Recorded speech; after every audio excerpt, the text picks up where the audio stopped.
Today, for the first time, the black people of the West are beginning to look homeward. They're beginning to look back toward the mother continent of Africa, and they're gaining spiritual strength from these roots. The African continent is on the rise. The motherland is on the rise, fighting and seeking and fighting for his place in the sun. And we will not rest until that place has been secured.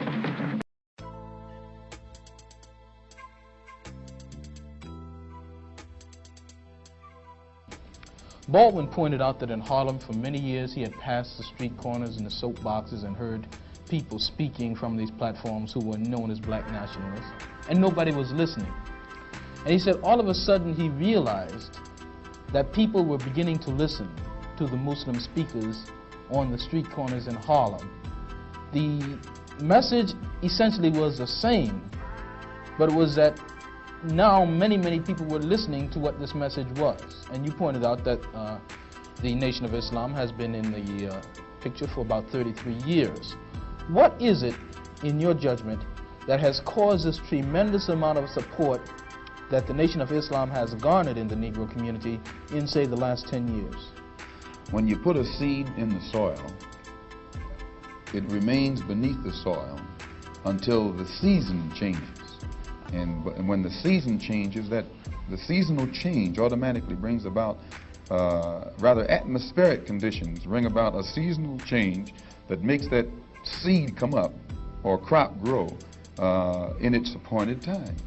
And all over this world today, God himself has brought about political changes, a political atmosphere, sociological, social atmosphere, economic atmosphere. These economic conditions, these political conditions and social conditions combine to bring about a situation that is making black people in America more receptive, their mind more fertile to the seed of truth that the Honorable Elijah Muhammad has been planting for 30-some years. And this is springing up today and causing our people to see and understand now what they couldn't see and understand before. What is the nature of this situation which is making black people more receptive? Past, say, 15 years, how the nations have emerged, dark nations have emerged in Africa. Prior to 10 years ago, most Negroes associated or identified Africa with a savage, jungle-like place. And whenever you mentioned the word African, in their mind's eye, they could see the image of someone running around with a spear, with no language, who'd say Ugga Bugga Boo or Bwana or something, and who'd be in a jungle running from lions or chasing lions. But then when, after the war, when the United Nations was set up in New York City, black people began to look at men like Tom Mboya. They began to look at men like Nkrumah. They began to see men like Lumumba. They began to see men like Nasser. They began to see these Belowa and Ezekwe, who could exchange intellectually with whites on an international level in a political forum and hold their own. They began to identify themselves with the black world and the black struggle more closely than they identified themselves with this so-called white world.